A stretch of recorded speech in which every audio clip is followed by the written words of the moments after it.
Good morning. Morning. And thank you again for willing to interview for our class. Our class is called Reflections on the Others. So some of the questions that I'm going to ask you at the beginning will have to do with the topic of the class. And then if we have time, maybe we can talk about your films in general. We read in class a lot of stories about Arabs and Jews that are falling in love. Usually it's not a successful love story. Your movie is very different from the books that we read and the other films that we watch.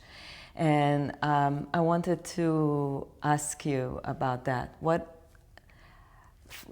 You're telling a different love story. Can you say something about that? No, I know Vered, what you mentioned regarding literary works.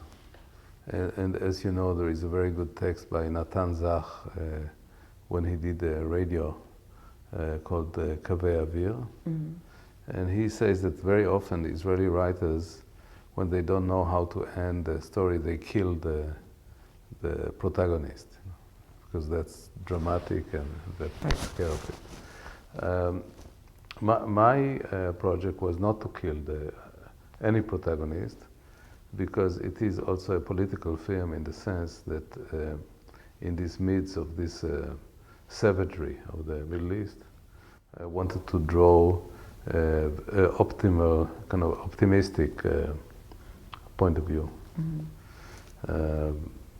I'm not very much supported by what's happening, but this is the idea. And also it's based on interviews that I did in several documentaries over 20 years, which is really their life story. So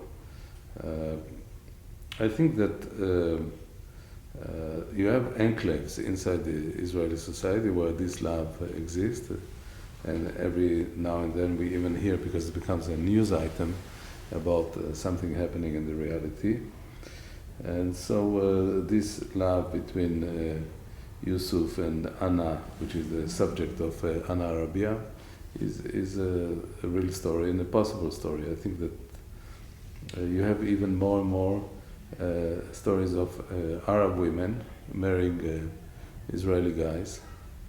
And I mean, we can go and analyze why it's happening, but I think it's happening also because there is some sort of attraction and the opposite in the relations between Israelis and Palestinians. You decided not to include Anna in the movie. Can you say something about that? No, I thought that in Anna Arabia it's important that I was fiddling with the idea that she will be the lead role, this kind of heroine.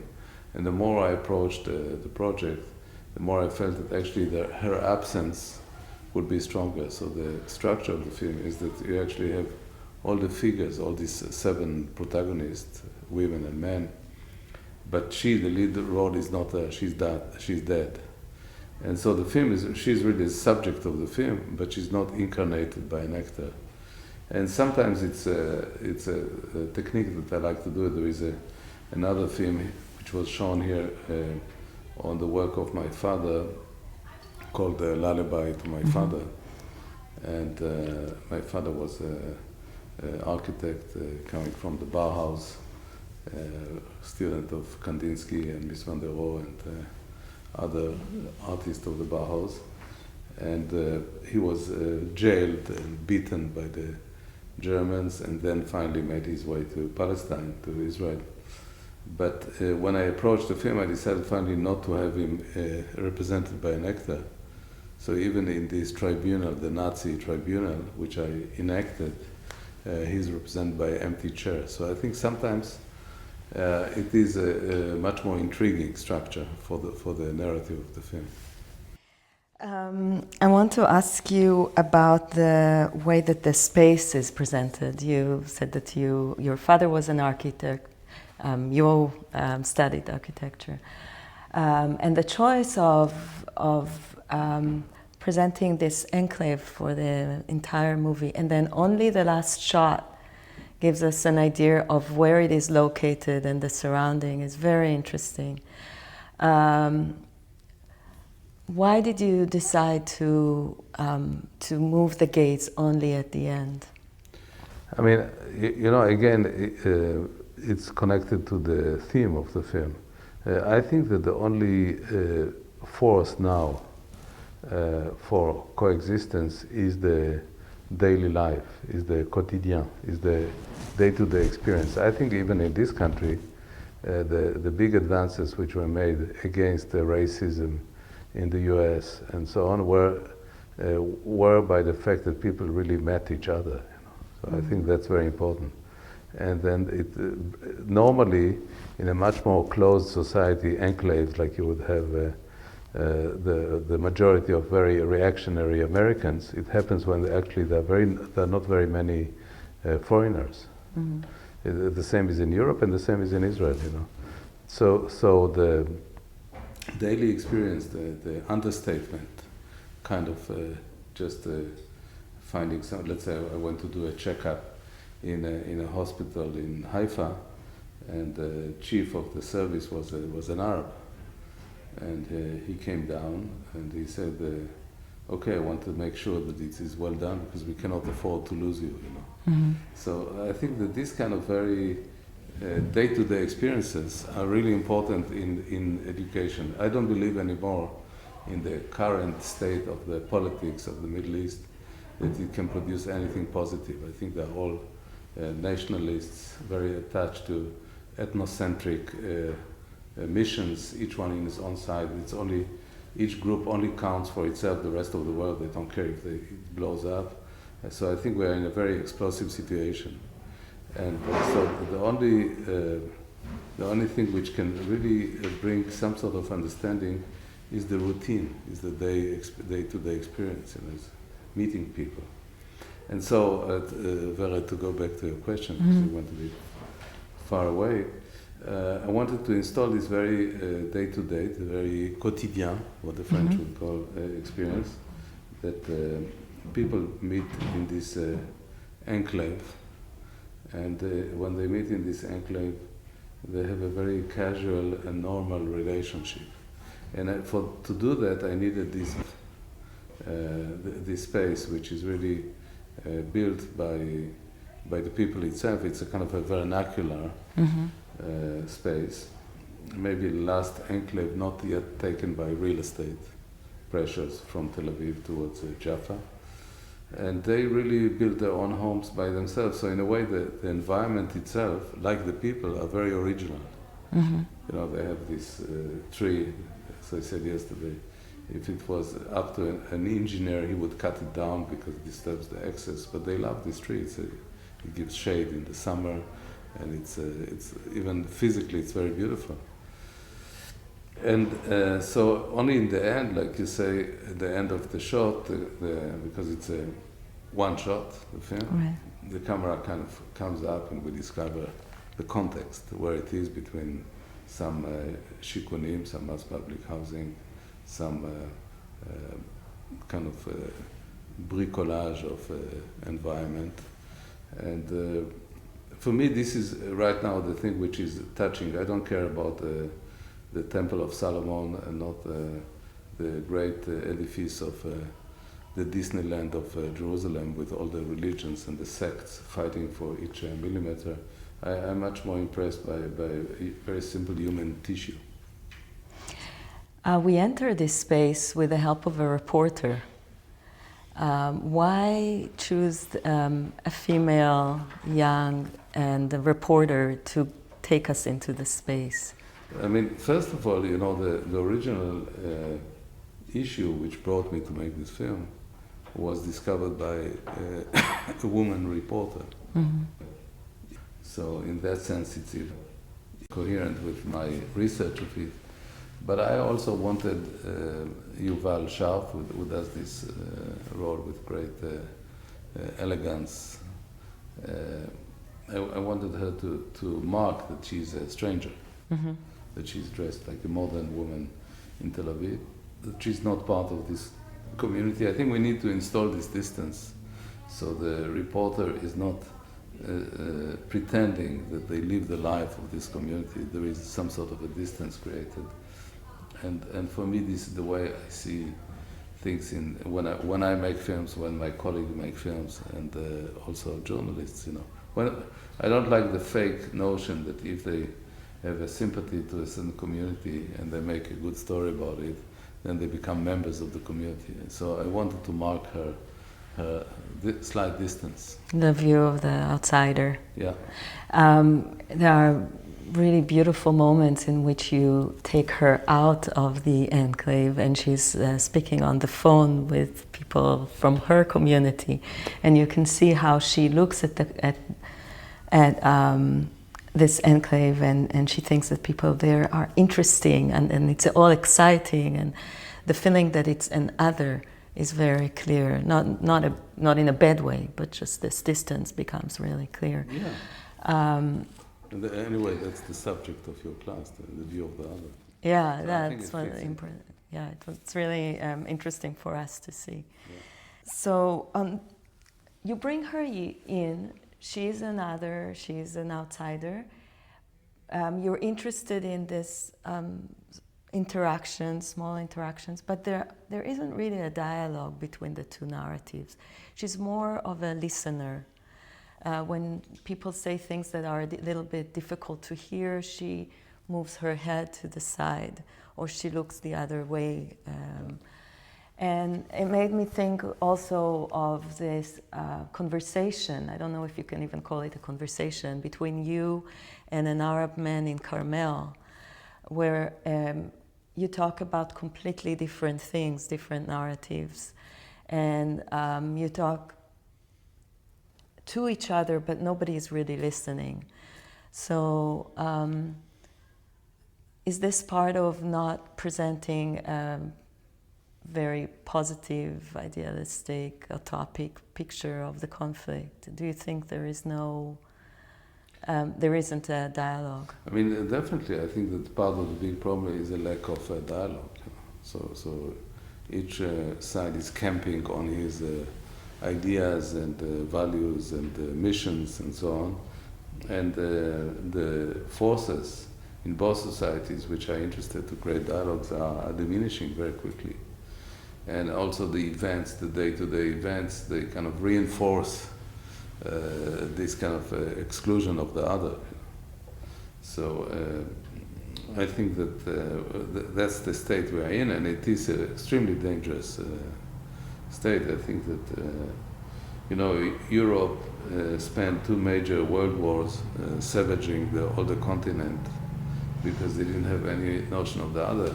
Finally, they learned the lesson, and now they actually speak a lot to each other, which is much better because obviously most of the conflicts on the planet can be resolved if people will carry a reasonable way of talking to each other and trying to figure out what is the rational way. If they go into the cloud with some sort of mysticism and messianic missions, then there is no way out, that they will fight until they exhaust themselves. And we are not, unfortunately, they are not exhausted, apparently they are not exhausted enough. They will probably crawl to peace like Europe after tens of millions and have died, and they almost burned the entire continent, and they finally reached a solution, a decision that they can disagree. They just don't need to kill each time they disagree. They can find other ways that it's legitimate. They have different lives. And I think that in the Middle East conflicts we're not there. Yeah. I think we're really going like to the lose bell. anything that's... I mean... I like the bell. Me too, it's part of the place. Yeah. It's where we are. We lose something and we gain something. Yeah, absolutely. Stanford enters the conversation on the Middle East. It seems to me it's these moments that are impossible, telling a story as a director about a place that does not allow a dialogue, or in which there isn't a dialogue, pushes the movie to kind of crosses boundaries and pushes the limits of the film. And these are really interesting moments in your movie, for me at least. Also, I think that we have exploited too much naturalism in cinema. You know, even in literature, you know, it's not that easy. But I think we have to construct metaphors, parables, and Ana Arabia is in a way a kind of it's a concrete situation. So we're not shouting, we are making you a symbol. Yeah. But the best symbols is when you don't make these cries, and actually it functions. You know. It comes up a lot in the way that you juxtapose different stories. This is devoted to a community in one place. The story is about the community. The actual real story comes from another place, and you film it in a third place, which makes you realize that this is not just an individual story. And you also included Kanafani's story, for example, in it. The Return from Haifa. The Return from Haifa, which works well with the story of Ana Arabia. So was this a way to kind of tell us that this is not just a personal story of a specific group of people? Sure. Anyway, I think that cinema has different functions. It can be pure entertainment, exploitation film, kind of consumption object, but it also can be an object of memory. And I think that's so when it is memory, it is a kind of archaeological site that you have different layers. You have the concrete situation, you have some ghosts like the Kanafani Return from Haifa. And anyway, Kanafani texts are really great. You know, they're very, very powerful. Yeah, my students are reading it too. So I wanted to make homage to this dilemma of that Hassan Kanafani speaks so eloquently in the Return to Haifa, and it really fitted very well. So in different films, I feel now at this stage free. Let's say when I did the Free Zone with Natalie Portman, I put the song of Pesach, Passover, of the Passover when I did the film with Binoche, I made the reference to a text of Juliette Binoche, and Yusuf Abu Warda is saying a text of Mahmoud Darwish. So I think that in the cinema you can, when I did Kedma, I took a text by Chaim Hazaz. So I like to use literary text as it is, you know, not sometimes not it is. In Ana Arabia, the Kanafani reference is kind of adapted to the film. Yeah. It works also with the theme of the film that focuses more on the fact that you cannot easily separate between the Jews and the Arabs in Israel. I don't wish to separate. You don't wish. So, I mean, until now we talked about the separation, about looking at the other and so on. But a big part of the film is about the impossibility, right? It's probably possible technically, but I think that any society which gets rid of the other is condemned. You know, look what happened in Germany. You know, you have to keep the other as part of yourself, and the Jews have a very long tradition of playing this role of being the other, and they contributed a lot to universal culture by playing this role, by having a inside-outside point of view, by having a critical look, at the same time by being loyal citizens, but keeping a certain perspective. And I think you cannot think of the three big ones, neither Einstein or Marx or Freud, without this duality of. So Einstein respects, I suppose, a lot Newton, but he finds that he has a right to reinterpret.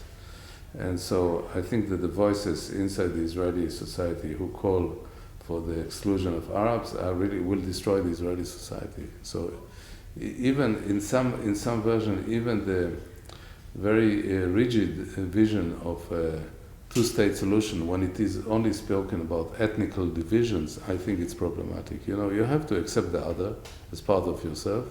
I'm saying it also to the Arabs and the Palestinians. You know, the Arabs have to accept Christians in Iraq. They have to accept the rights of minority all over the Middle East. The Middle East was a model of coexistence of different ethnical groups.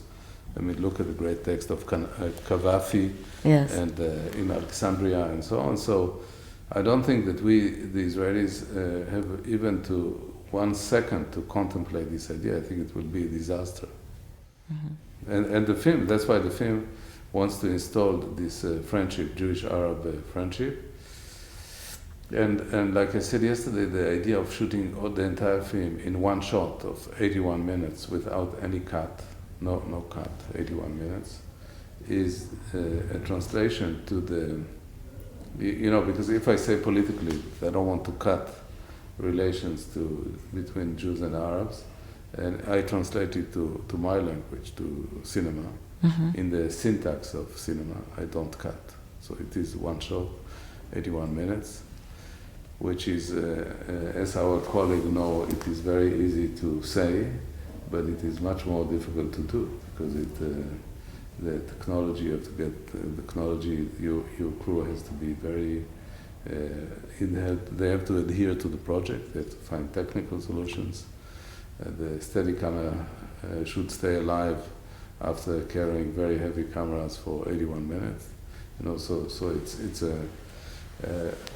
in many cases when the solution looks simple, actually the carrying it out is very complicated.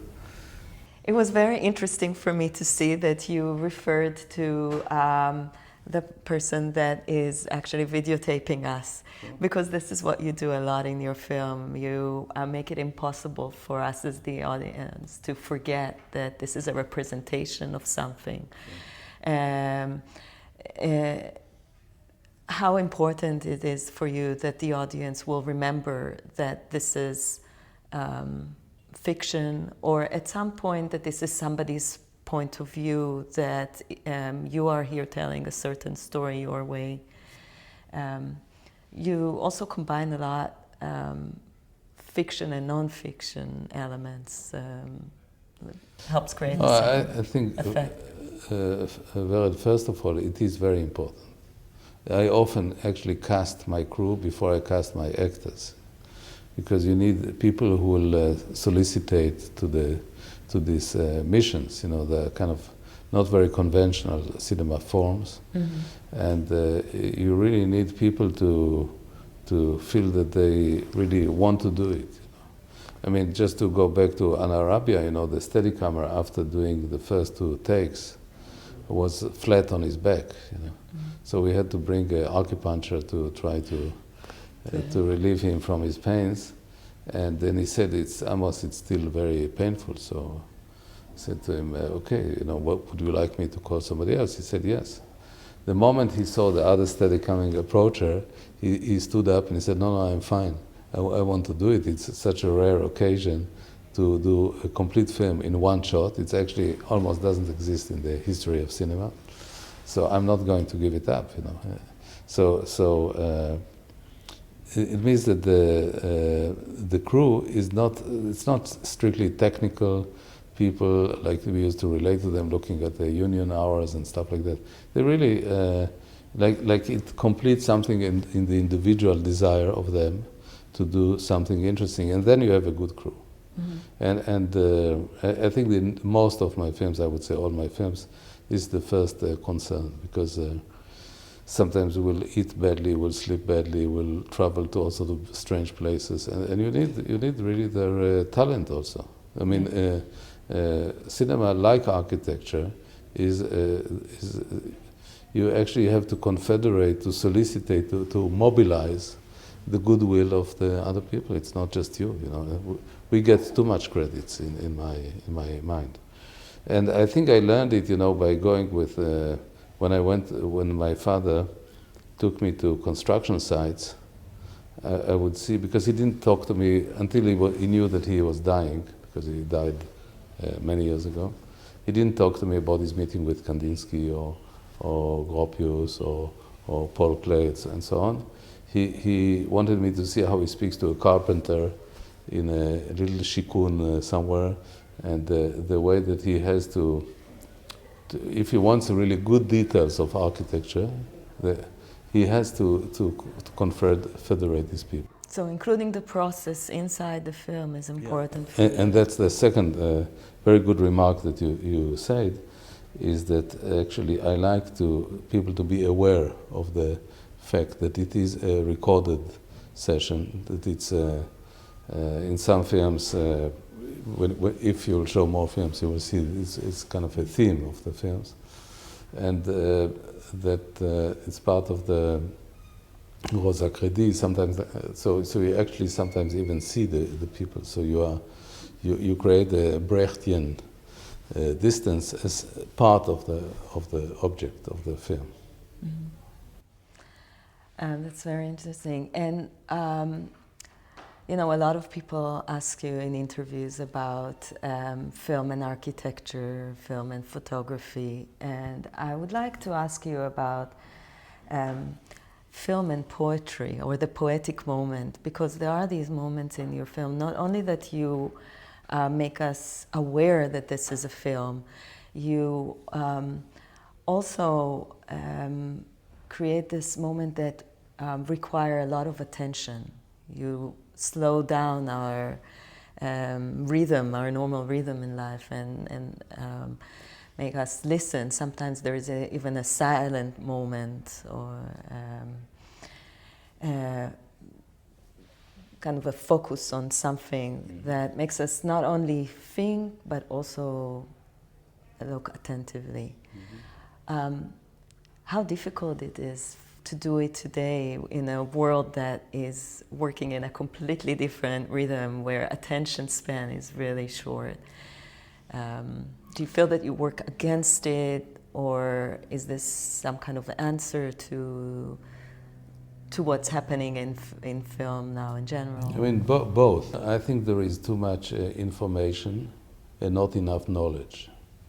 So we're in a contradictory situation, because in the past, as you know better than me, people were encyclopedic, so they knew almost the entire library. Mm-hmm. Now people actually are more bombarded by information. They give them a superficial illusion of knowledge, but knowledge is painful actually. Knowledge, you cannot just consume it like a hamburger. You know, you have to work on it. Mm-hmm. You have to interpret it. Sometimes it's not explicit. You have to find other sources to crack it down. And I think that everything suffers. Academic institutions, even as good as any top university in the world, they suffer from the students being too much seduced into being dupes of information, and not interested enough in the adventure of knowledge. So I think I don't feel, you know, since I did a lot of work, I don't feel obliged to fulfill this desire for information. I think there are a lot of other sources. Bad television channels all over the planet will bombard them with information, fake information, but they will do it, Wikipedias, etc., etc. So I think it's a great privilege. I know that I can do really what I feel like doing, you know. And when I will not be able to do what I feel like doing, I would say, actually, I've done enough and it's fine, you know. So I think we have to work against it, because I think that the shallowness of the human experience is really alarming, you know. I remember my Berkeley years, when I was here, it was fantastic, you know. I went to see philosophy of science and the Marxist economist and anything, you know. And it was very stimulating. So to go to your question, Berit, so also I think cinema is in a bad shape, because money is really taking over, and the distribution system control almost everything. So the slot which is left to more audacious works is very limited. But I think we should, it's like what we said about politics, I don't think we should give up. We should really do works which create poetic experiences, because poetic is also political, but not in an indoctrinatory way, integrating associative chain of images, not just didactic narratives, juxtaposition, and that's what I like to do in cinema. Well, I find your movies thought-provoking, and they make me reflect on the issue that you're bringing to the screen. And whenever my students tell me, oh, I enjoyed the movie because I learned so much about the topic, I try to move them to the place of reflecting about the movie and just to focus on these moments that you make us do it. So thank you so much. You're welcome. Thank you. And thank you too Thank for you. videotaping Thank us. you.